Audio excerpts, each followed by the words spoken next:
Hi everyone, this is our channel, Meet the Real Story. Please like, share and subscribe. Ever since I was a child, I adored horror movies.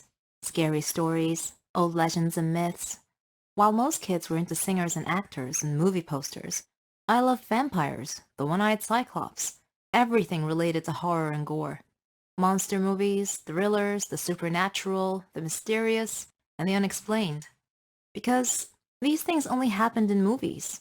Or so I thought. But what if they were to happen in real life? Let me tell you a story where something like this happened in real life. My name is Marlene, and I'm 15 years old. Like I said, unlike the other kids, I loved horror movies, zombies, vampires, and ghosts.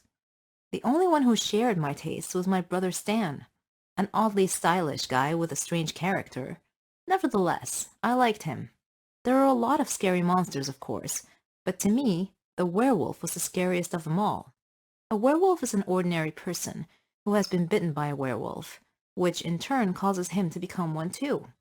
A werewolf looks like you and me most of the time, but around the time of the full moon, that cursed person will transform into a monster with a taste, or should I say thirst, for human blood. My parents had gone to visit some relatives and stay with them for Christmas holidays, but I stayed home because I wanted to spend that time with my friends. Stan stayed home with me for similar reasons. One night, he came home looking tired, and his hand was bleeding. When I asked him what had happened, he said that some wild dog had attacked him and bit him. I was worried that it might get infected without Mom here to cleanse and bandage it, but he assured me that he was okay. I cleaned it the best I could and put a light bandage around it. The next day was a cold day, but we played outside and had fun together with our friends. At the end of the day, Stan said that he was feeling tired and went straight to his room without saying another word. When I went inside, I could hear him crying in his room, so I went in and asked him if he was okay. Again, he said that he was fine, but I was thinking that maybe the bite on his hand wasn't from a dog, but from some rabid animal. That would have been really bad. Or maybe from a werewolf. That would be even worse. I began to worry and started watching him more closely, just to make sure he was okay. I noticed that he began hiding his hand in his jacket pockets, wearing sunglasses at night, and was always tired. I could tell that something wasn't right. Then, one night, I heard strange sounds coming from his room, so I hurried to him. Stan, please tell me what's going on. Tell me the truth. What is wrong with you? I asked. And he said, really, I'm okay. I'm just hungry. Do we have any meat? Meat, I thought, as in bloody meat.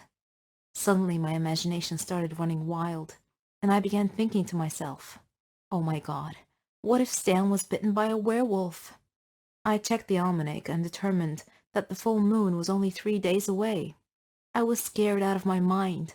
What will happen if he changes when I'm here home alone? I felt like I was doomed to be killed by my own brother. I knew that the only way to kill a werewolf was with a silver bullet, or a silver dagger. But, one, where could I find one of those? And two, how could I kill my own brother? I must be losing my mind. My parents wouldn't be back for a week. Time passed, and the day of the full moon arrived. I knew I would have to face the person I loved the most in the world besides my parents, and either I would kill him, or he would kill me. It's a lose-lose situation. When my brother came home, he looked so strange. His eyes were darting around like a wolf, and he even smelled like one too. I pretended to be strong, but inside I was trembling, fearful of what this night might bring. I locked myself in my bedroom and waited for this night to pass quickly. I hoped. Then I heard Stan's door open, and I heard his light footsteps coming closer to my door. He knocked and asked if he could come in. Hesitantly, I opened the door. Hi, Stan. Is there something you need? I asked, and he said, I'm so tired. Then I saw his skin turning a grayish color. He was clutching his stomach. The transformation was about to begin. He made a sound like a snarl. Saliva was drooling from his mouth. Fortunately, I was holding a silver kitchen knife. Thank God Mom had some real silverware. She had gotten out for the holiday dinner. I had gone by the church that day and asked the priest to bless a jar of water I brought with me, and I had dipped my silver knife in that blessed holy water just before I had opened the door to confront Stan. I was ready to pounce before he could. "Forgive me, dear brother," I said. Then I pulled the knife back and got ready to thrust it forward to stab him in the stomach. At that instant, Dad suddenly came in through the front door and saw us, saw me with a knife in my hand, ready to run Stan through with it. "Marlene, what are you doing?" he asked. Staring at the knife in my hand, I shouted, "Dad, run! Stan is changing into a werewolf!" Then Stan unexpectedly fell down unconscious, looking very much human. Dad ran over to him and felt his forehead. "He has a fever," he said. "Look at his hand, Dad. He's been bitten by a werewolf," I cried. Dad looked at me as if I was crazy and said, "Nonsense, Marlene. It's just a dog bite." We took Stan to a doctor, who examined him and took some blood samples. He did indeed have rabies, also known as hydrophobia, I learned. I laughed, but then I told myself that this wasn't really funny. I almost convinced myself that my brother was a werewolf. If Dad had come a few seconds later, Stan might very well be dead by now. I was seconds away from murdering my own brother due to a runaway imagination. It's been 2 weeks now, and Stan has finished the shot treatment. He's getting better quickly. What about me, you ask? Well, I've stopped watching horror movies forever. Well, at least till next month. I believe in the metaphysical world and that there are many mysteries that we don't understand yet, like souls, ghosts, and black magic. Are there really evil spirits who wish to do us harm? Well, I may have an answer for you. My name is Ralph, and I am 15 years old. My life became a journey to study the metaphysical world.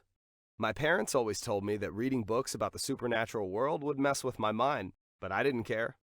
My friends share my interest in the occult. I remember the first time we tried to summon a spirit. We drew a pentagram on the floor and placed black candles at the points of the star in preparation for the ceremony. After the ceremony started, we waited for a spirit to appear, but all we summoned was a small rat. Even so, we were afraid of rats, so it was still a scary experience for us, but not in the way we expected. In our second experiment, we tried to summon the soul of a girl named Mary. Although it was a fun ritual, not much happened.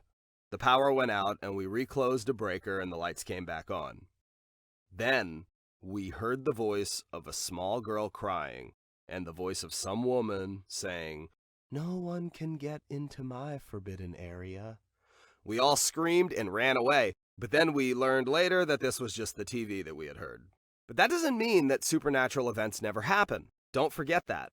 In our third experiment, we tried to communicate with creatures from the planet Uranus by sneaking into a clinic that belonged to a friend's father and connecting an electrocardiograph machine to a girl's hands and feet. I thought she was going to die, but she recovered. Now, you may say that I'm experiencing hallucinations and that all our failed attempts could be explained away by normal phenomena. But what I am going to tell you may make you change your mind and your notions about the afterlife. On Independence Day, we were traveling up north to visit our aunt. Along the way, we stopped at a gas station next to a gypsy camp. The gypsies were gyrating in some kind of wild dance to the rhythm of tambourines, as if they were doing some macabre ritual of black magic and voodoo. At least that's what it looked like to me. I thought it was cool and imagined myself living the life of a carefree gypsy. Among them was a woman with tattoos all over her body.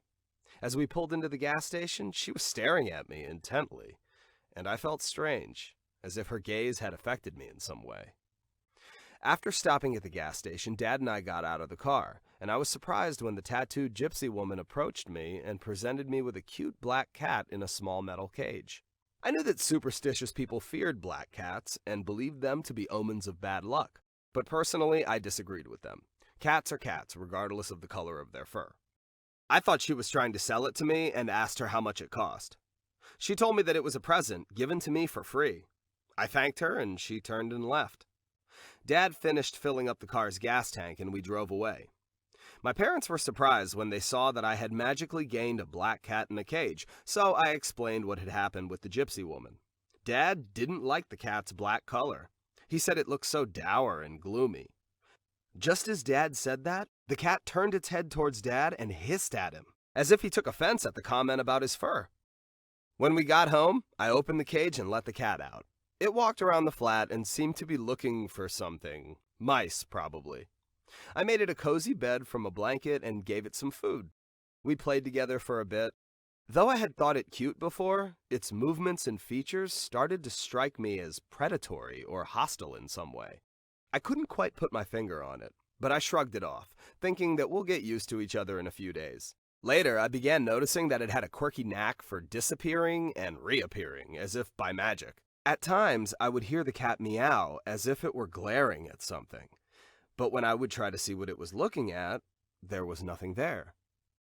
One evening, after visiting a friend, I went home and wanted to get some sleep. Normally, the cat would sleep beside me, but on this particular day, I couldn't find it anywhere. Suddenly, the power and lights went out, and all I could see was darkness. I heard something moving along the wall. I scrabbled around and found a flashlight and shined around. There was the cat. Its reflective eyes shined white, and its canine teeth loomed large like tiger fangs. Big and conspicuous, and ready to bite into something juicy. It was glaring at me as if I were that juicy something, but I yelled at it, and it retreated.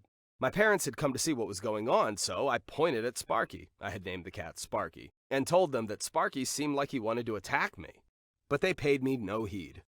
Later that night, I was trying to go to sleep when I suddenly noticed that Sparky was lying right next to me. I broke out in a cold sweat. When I told my parents about Sparky's magical appearance at my bedside, they told me that I was just sleep deprived and that I would feel better after getting some sleep. I finally got to sleep and dreamed that I was in a dark house shining a flashlight around and that Sparky was getting ready to attack me again. I woke up with a start and found Sparky sleeping next to me. I told Mom about my nightmare, but she brushed it off as a bad dream or indigestion from dinner. Then one day, my parents had to visit one of our relatives, and so left me home alone with Sparky. I was really nervous. I tried to find Sparky, intending to return it to that darn gypsy woman, but it pulled its disappearing act again and couldn't be found. That night, my parents were outside when the lights went out again. Again, I heard a sound.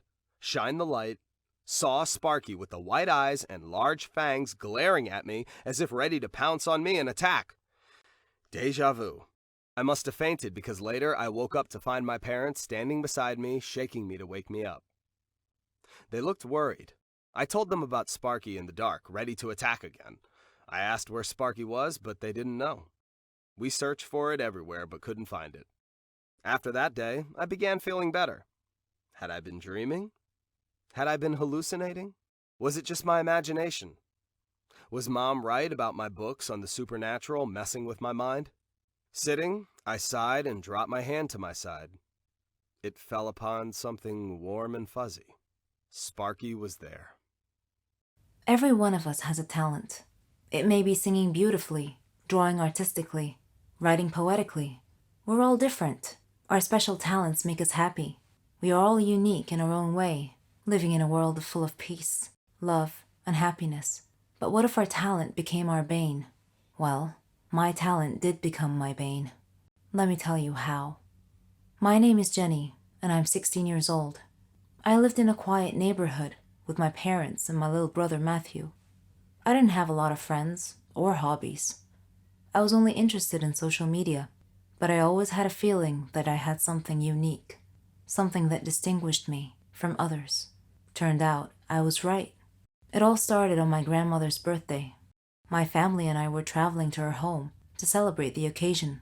The road was narrow and bumpy, with a rocky shoulder on one side and a river on the other. Dad was driving too fast, so obviously, Mom was a bit worried. Conversely, Matthew was excited. It was raining so hard that day that Dad feared the weather might get even worse, so he was driving faster than he should have to try to arrive at Grandma's house quickly. I was worried too, but for a slightly different reason. I had a feeling of impending doom on that trip. The rain got progressively worse. There was almost continuous lightning and thunder. Suddenly, we saw a big truck that had stopped on the road ahead of us. Mom screamed. Dad swerved to avoid hitting the truck and lost control of the car, which had gone on one of its sides and off the road into the river. It was the most frightening situation I had ever experienced in my whole life. We went underwater, and I felt as if we were in an aquarium. Dad was unconscious, and his forehead was bleeding. Mom was struggling, and Matthew was paralyzed with fear, his eyes tightly shut. Then, my vision went dark.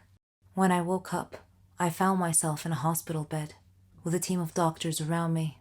When I asked them about my family, the look on their faces told me that I was the sole survivor of that horrible accident. Several days had passed since the accident. I was having trouble sleeping. The doctors gave me some sleeping pills. They even tried hypnosis to help me sleep. Grandma came to visit me. She was very sad. She said I could come live with her. My whole life was turned upside down in an instant. A police officer at the hospital was kind enough to drive Grandma and I to her home. After he dropped us off, something strange happened. In a fraction of a second, I had a vision, a momentary premonition that something bad was going to happen to him. I saw him trying to catch a thief and suddenly crashing into another car. So I thanked him for the ride and told him to take care of himself, to be very careful. He smiled and said that he will. The very next day, as I was watching the news, I saw a report that that very same kind officer had died in a car crash, just like my premonition. Grandma was upset when I told her what had happened. I didn't tell her that I had foreseen his death, because I knew that she wouldn't believe me. In fact, she might have even thought I was crazy. This strange turn of events happened again, with one of our neighbors, who visited us one day. She was a kind, lovely woman. I had a premonition that she would die in her kitchen due to a gas line explosion. I urged her to be careful with the cooking gas, because it could be so dangerous. But she just laughed and said that she loved cooking, and that there's nothing to fear. Grandma got a bit upset with me for making a big deal out of nothing. She said that I was just a little paranoid due to the accident, and that my imagination was getting way too overactive, and that I shouldn't try to scare people. Needless to say, the neighbor that I had warned did indeed die in a gas line explosion 4 days later. Coincidence? I think not. Am I somehow causing these incidents to happen? I couldn't help but think that I was somehow linked to the whole thing. I searched the internet for any information about this phenomena, and I found that it was common in people who had been involved in a traumatic experience, especially almost drowning incidents. I read a research that said that parts of the subject's brain would become very active. After our neighbor's accident, my aunt and uncle came to visit us. I had missed them a lot, but yet again, I had a premonition that they would have an accident going home, causing their car to explode and crash into the river. 2 days later, they were preparing to leave and head home. I begged them to stay one more night, but they said that they couldn't because they had work the next day. I told Grandma about my premonition, and she scolded me, told me to stop this nonsense. She thought it was my overactive imagination again. My uncle came in as Grandma was scolding me and asked me what was wrong. I wanted to say, "Nothing important, Uncle. Just premonitions of doom, that's all." But I didn't. I went to sleep instead and had a dream that Uncle was going to get run over by a car. Suddenly, I woke up to the sound of Uncle and Grandma's voices. They were talking about me, and it was raining outside. Uncle stood up and said that he had to get something from his car. I sat up straight and shouted, "No, don't go." Uncle said, "Jenny, it'll be fine. I'll just get something from the car." I couldn't dissuade him from going, so I followed him out. Uncle went out to his car and was standing by its door, which was facing the road. Then I saw the headlights. A car was coming down the road, driving towards us. I saw the car hit a flooded spot on the road and suddenly began sliding sideways, right towards Uncle. Instinctively, I made a decision to try and protect him. I had to at least try. I jumped in front of the swerving car. The driver saw me and tried to regain control. Suddenly, I felt a warm sunshine mysteriously coming down from the sky amidst the rain, and I felt calm and safe. And I had one final premonition before everything went dark. My name is Nathan. I'm a 40-year-old businessman who runs an import-export company. I lived with Mom and Dad and my brother Sam. Some siblings coexist peacefully, some fight all the time, and some hate each other. Sam and I ended up in this latter category because our decisions shape our lives. Let me tell you our story. I worked hard and made good decisions to be successful in life. This contrasted with my lazy brother who wanted easy money without having to work for it. This was a sore point between us. We fought all the time, and the situation was exacerbated by Dad's unexpected death by heart attack. Sam and I took over Dad's business and became partners.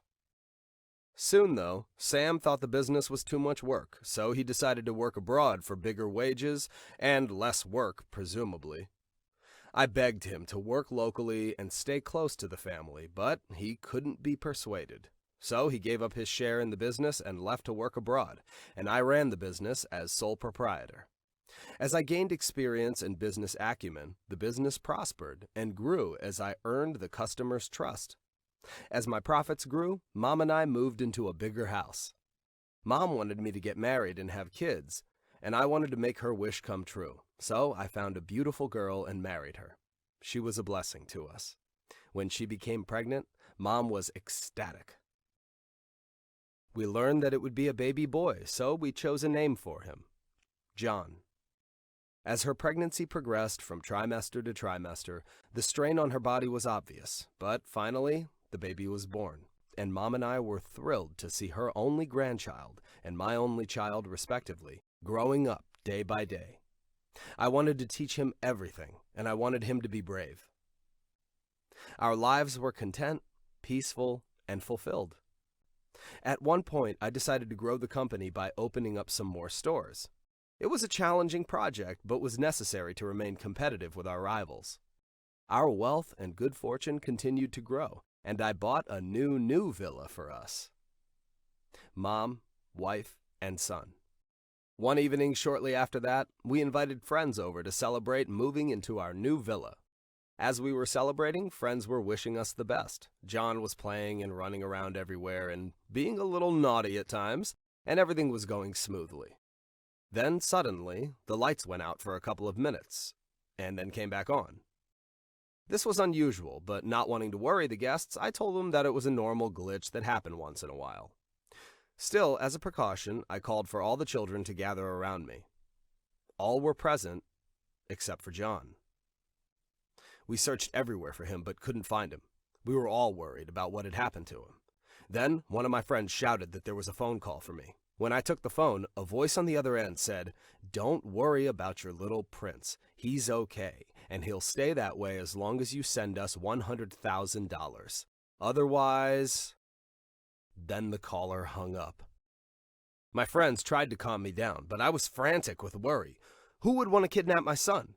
If I gave them the money, what assurance did I have that they would return my son? Then I got angry. They needed to be punished for this heinous deed. So I called a friend who was a police officer and asked him for help. He said he could put a small tracking device in the money bag so they could track my movements and hopefully catch these kidnapped for ransom thugs. While it was a neat plan, it was also extremely dangerous if the kidnappers were to find out and escape from our trap. After a couple of days, the thugs called and told me where to meet them with the money.